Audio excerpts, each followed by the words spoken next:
Muito estimado Padre Hélio Cordeiro, nosso pároco, Padre Renato, vigário, Padre Moacir, capelão das Irmãs Ravasco, nosso diácono William, Imperador, casal Imperador, Karine e Neto, toda a equipe da Folia da Cidade, da Folia da Roça, equipes que prepararam esta celebração com tanto amor, esta vigília de Pentecostes nesse 7 de junho.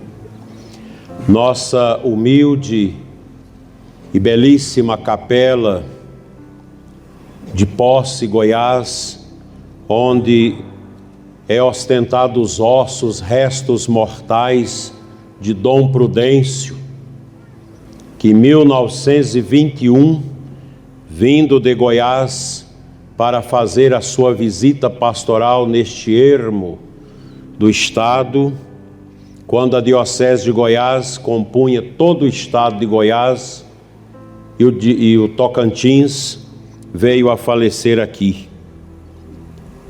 E nós queremos lembrar de sua alma bondosa, que Deus lhe dê o santo descanso.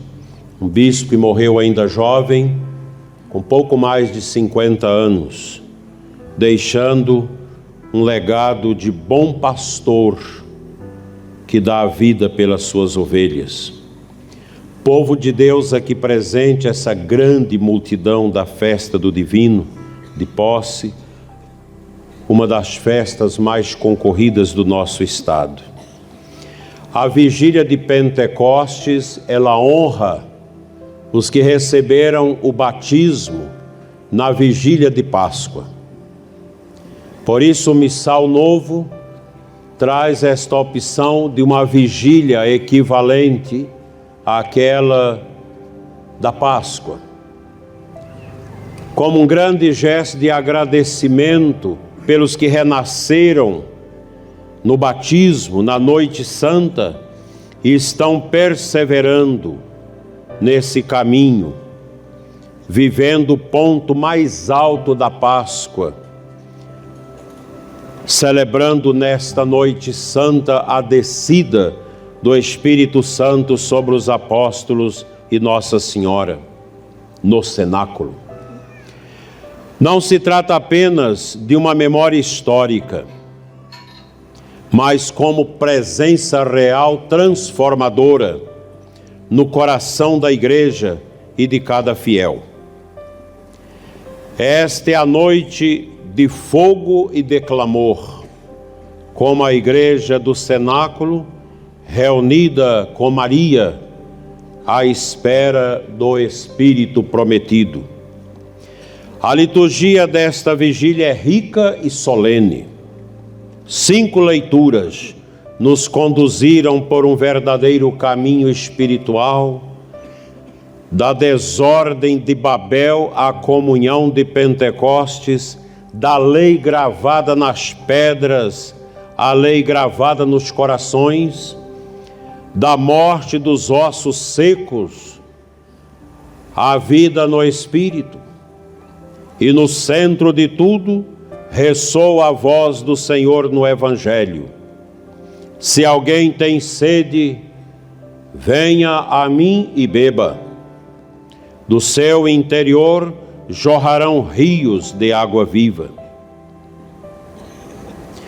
A igreja, meus irmãos, tem sede, e nós somos os filhos e filhas da igreja. O mundo tem sede, todos nós temos sede. A humanidade tem sede, porque é uma humanidade perrengue, enferma, carregada de patologia como a nossa que estamos vivendo. Uma sociedade líquida, onde as pessoas estão como que numa grande lagoa, se debatendo, procurando uma raiz para segurar e sair. E como nós não temos essas pessoas com o coração próprio para segurar no cajado de Cristo, elas estão segurando nos pecados, nos vícios, nas bonecas reborn e em tantas bobagens que a humanidade vai criando. A busca das seitas, pelas seitas, os cultos mais estranhos que vão surgindo, que a gente nem pode falar porque corremos o risco, nesse país de exceção e de perseguição à liberdade de pensamento, de sermos presos. O Brasil tem sede de anistia, sede de libertação de tantos presos que estão sentenciados de maneira abrupta e hiperbólica. A nossa sociedade tem sede de justiça, de honestidade, dentro de um contexto de corrupção avassalador, que vai tomando conta da nossa sociedade brasileira. Os discursos da mentira, do cerceamento, os discursos que querem criar uma narrativa para jogar o país nas mãos das ideologias anti-Deus, anti-família, anti-vida, anti-liberdade.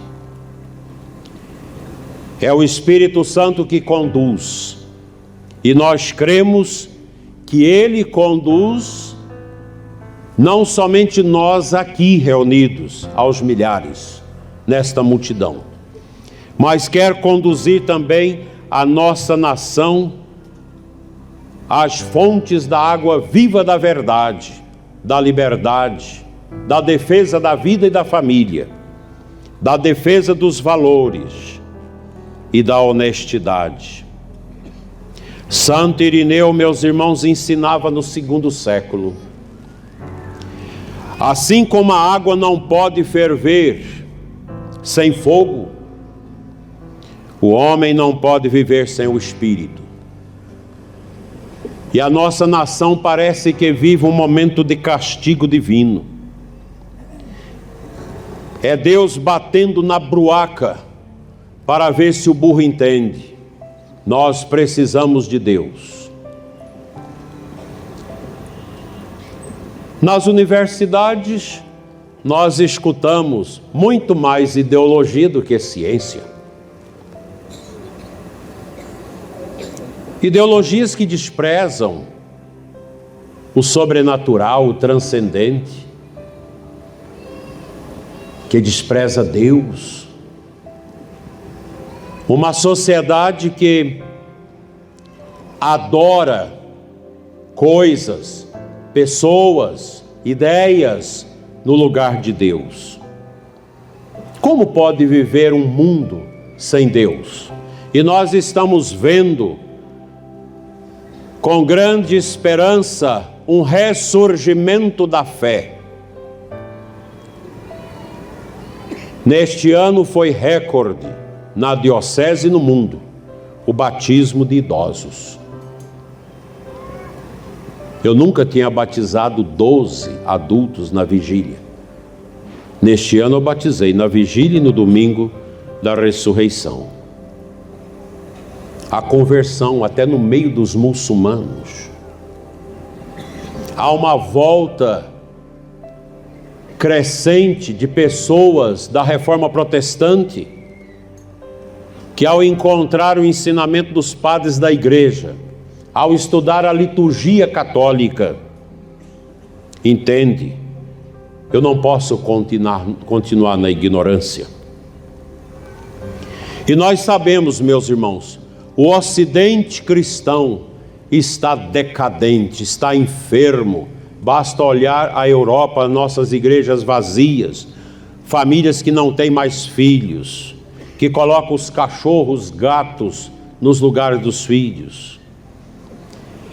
E nós estamos vendo surgir de uma necessidade. Só se recupera o Ocidente machucado e ferido, recuperando junto à igreja. Porque nós não podemos conceber o Ocidente sem Cristo, sem a fé, sem os sacramentos, sem a oração. O Espírito Santo, meus irmãos, é o grande dom do ressuscitado. Tudo que a igreja vive e realiza, só é possível pelo Espírito.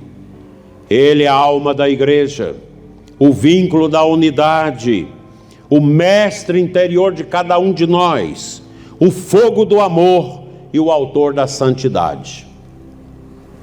O Espírito Santo, meus irmãos, não é uma força impessoal.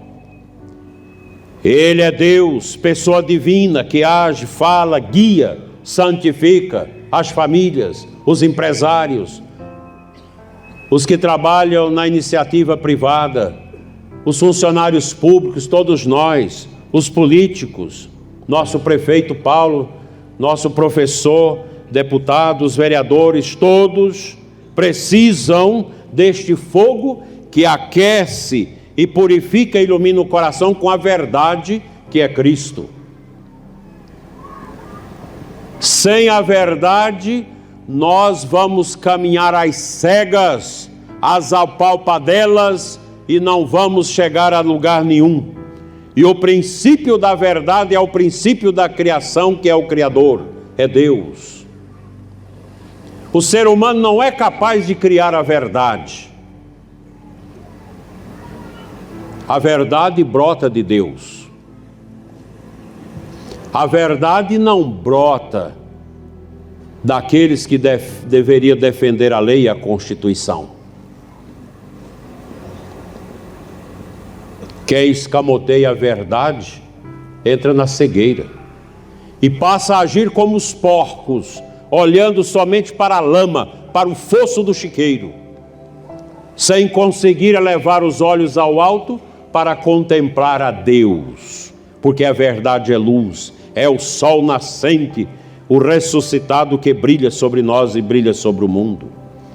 O Espírito, meus irmãos, não desce como brisa suave nesta noite, desce como vento impetuoso e línguas de fogo, para nos tirar da inércia, para romper as portas do medo, para incendiar a fé que se apagou nos lares de muitos católicos do Brasil.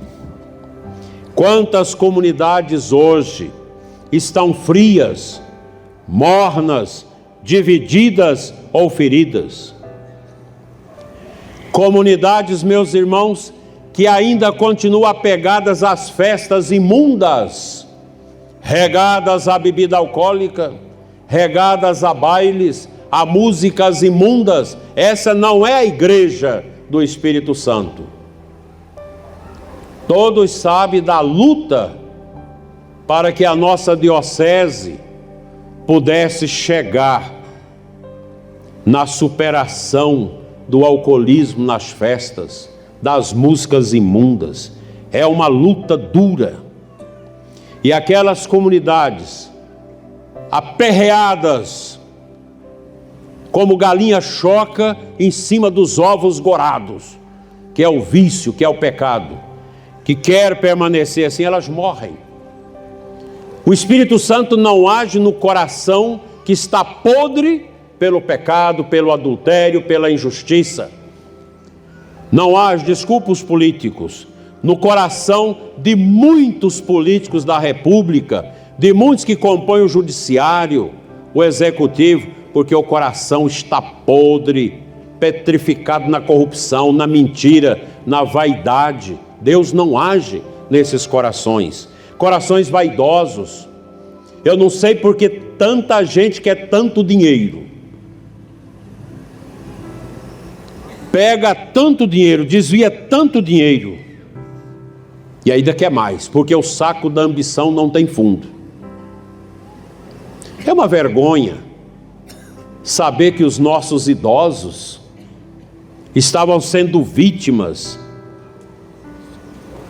desse sistema falido que nos governa, roubando bilhões dos pobres idosos, que já recebe uma aposentadoria tão pequena que mal dá para comprar os remédios, mas todo mês os gatunos do colarinho branco, tirando 30, 40, 100 reais desses pobres.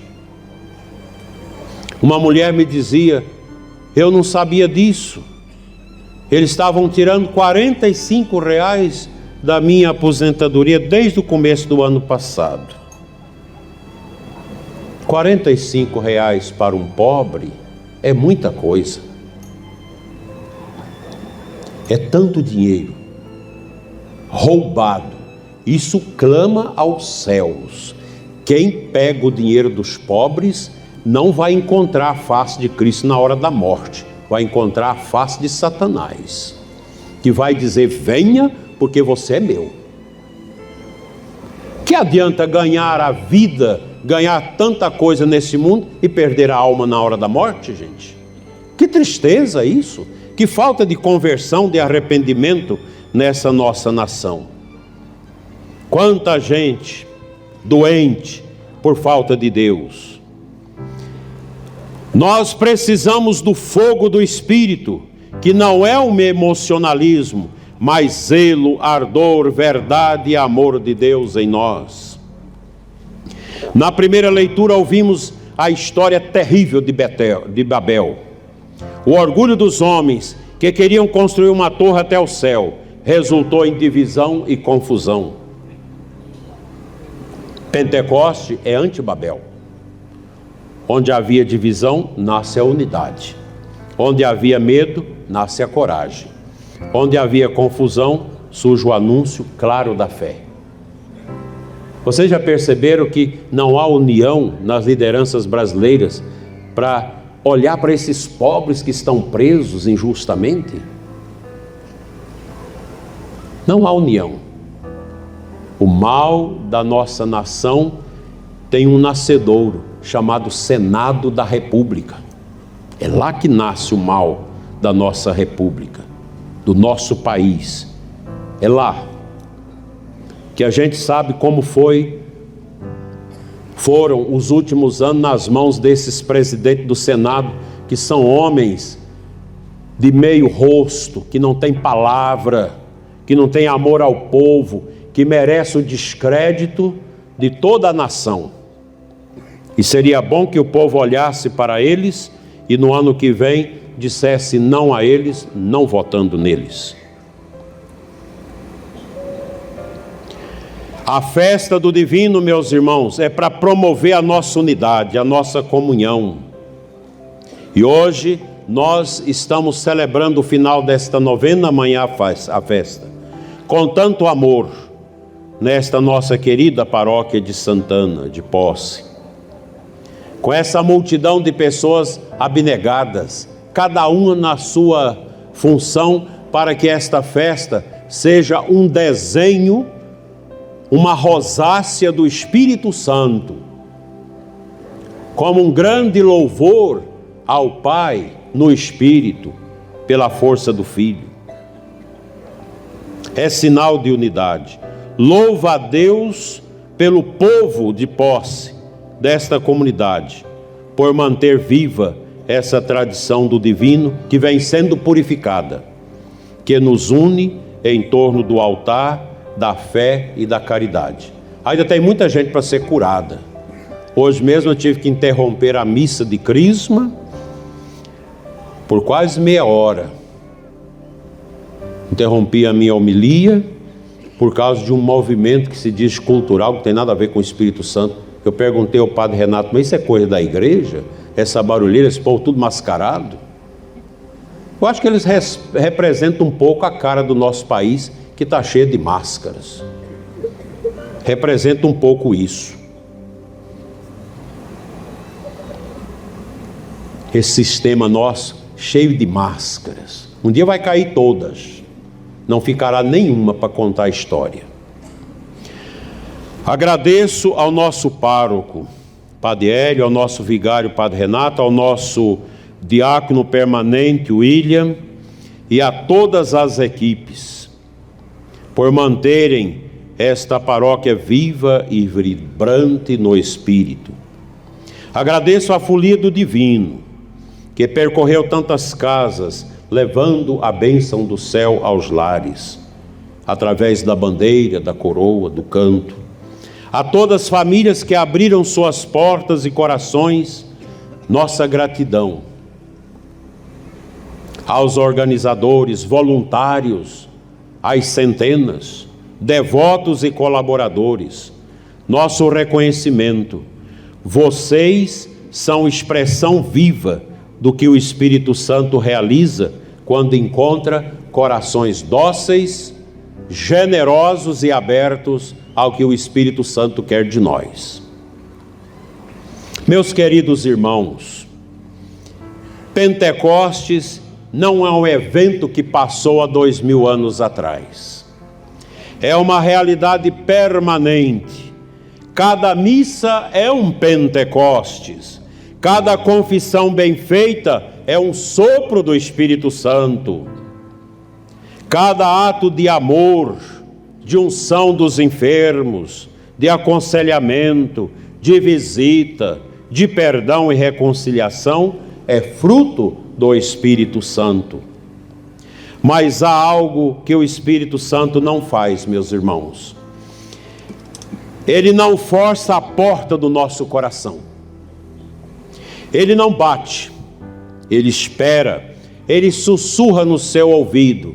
Volte a Deus. Sussurra no ouvido de vocês, jovens, que estão dentro das universidades, escutando as barbaridades de alguns professores, aliás, de muitos, que esqueceu a ciência para lecionar a ideologia, soprando na cabeça de vocês a falsa liberdade, soprando na cabeça de vocês a mentira, soprando na cabeça de vocês uma falsa identidade humana.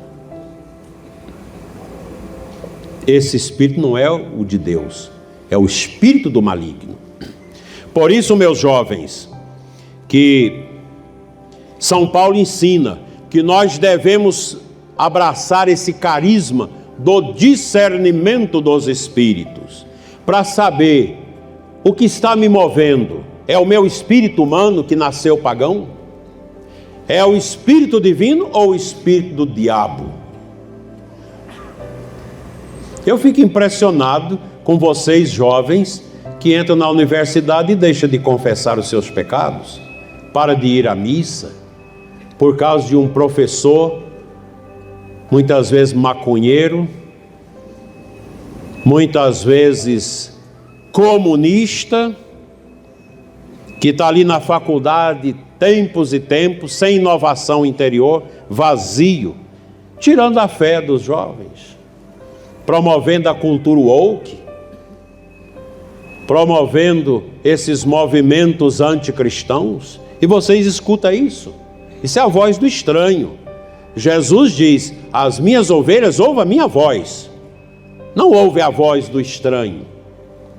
E a voz do estranho está aí. Não, toda religião é boa. Você pode ser satanista, você pode ser isso, pode ser aquilo.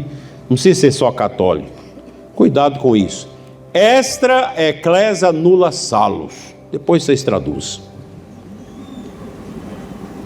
Não há, meus irmãos, nenhuma resposta capaz ao drama humano fora do cristianismo, fora do altar e fora da cruz. Não há. Quantos adultos que perderam a fé no tempo da universidade, blasfemaram contra Deus, blasfemaram contra a igreja, e agora, depois dos seus 65, 70 anos, bateram com a cabeça no muro e viram que a ideologia, que o marxismo cultural, que a ideologia woke não tem nada a responder ao drama humano. Ideologia não alimenta a alma. O que alimenta a alma é o Espírito Santo, são os sacramentos, a palavra de Deus e a oração. O Espírito Santo, meus irmãos, só entra onde há docilidade no coração. Somente onde há docilidade. E você, minha filha, meu filho, jovem, vocês estão dóceis aos seus pais, à igreja, aos sacerdotes, Muitos de vocês só vêm à missa nessa época da festa do divino, porque é uma coisa misturada também com cultura. Abra seu coração enquanto é tempo. Uma juventude cristã fiel é outra vida. Vão ser alicerce e base para uma nova civilização, a civilização do amor, como falava o Papa Paulo VI. Por isso, nesta noite eu convido a todos, abramos o coração ao Espírito Santo. Todos, médicos, promotores, juízes, políticos, sacerdotes, diáconos, leigos e leigas religiosas que estão aqui, todos nós, famílias, abramos o coração ao Espírito Santo. Se você está com o coração duro, amanhã, depois de amanhã, segunda-feira, vai rezar lá no cemitério. Se você não quer rezar, anda no meio dos túmulos, vai andando. Pense na morte, pense no final da sua vida, porque as ideologias, o pecado, não te garante uma subsistência eterna neste mundo. É bom a gente reconciliar com Deus enquanto estamos a caminho. Converter, buscar a Deus, acreditar na palavra de Deus, largar dessa bobagem. Já a Bíblia é um livro qualquer como os outros. Como assim? Mas antropologicamente, filosoficamente, historicamente e com todos os mentes, a Bíblia é um livro qualquer. Não é. Mas foi escrito por homens. Exatamente, por homens e mulheres inspirados. A Sagrada Escritura não é um livro de ciência, mas é um livro de verdades religiosas eternas. Por isso não fica com essa bobagem de escutar esses professorzinhos de meia tigela que fica criticando a Bíblia, querendo falar que a Bíblia é contra a ciência. A Bíblia não tem nada a ver de ciência. A Bíblia não existe para medir as distâncias do universo, nem para estudar o movimento dos corpos celestes, nem para garantir as normas, as regras da mecânica quântica, da física. Não é isso. A Bíblia não é para isso, gente. A Bíblia é para trazer as verdades religiosas eternas ao nosso coração. Renunciemos ao pecado, à divisão nas famílias, na igreja.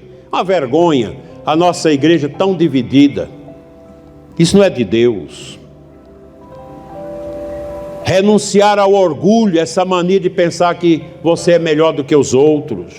A preguiça espiritual, que também é a preguiça material. Porque se você quer achar alguém para trabalhar hoje no Brasil, é difícil. Está muito difícil achar alguém que quer trabalhar. Porque é um país que está sendo entorpecido pela preguiça. Isso é próprio desta preparação para introduzir o país no comunismo, na venezuelização. Essa preguiça, essa coisa, esse desânimo, essa falta de interesse. Meu Deus, como isso é atentador ao nosso mundo, à nossa pátria. Peçamos os 7 dons do Espírito Santo. Sabedoria, para escolher o que agrada a Deus. Entendimento, para penetrar nas verdades da fé. Conselho, para agir com prudência e amor. Fortaleza, para não desanimar. Ciência, para discernir entre o bem e o mal. Piedade, para amar e adorar a Deus com fervor.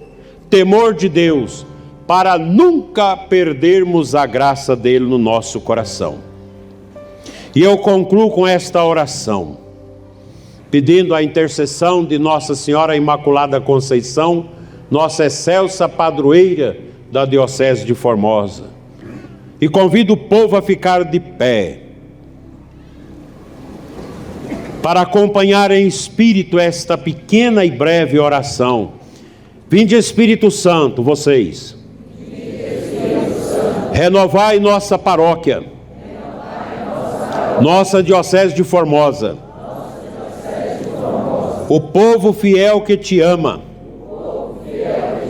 que te honra como divino Espírito Santo. Que Maria, vossa esposa fidelíssima, nos ensine a sermos dóceis como ela foi no cenáculo. E que, renovados por esta vigília santa, saiamos daqui missionários, corajosos, pais e mães, filhos, viúvos e viúvas, sacerdotes e diáconos, religiosos e vocacionados, leigos e leigas, com muita alegria no nosso coração e apaixonados pelo Senhor Jesus. Senhor, envie o vosso Espírito e tudo será criado e renovareis a face da terra. Amém, aleluia.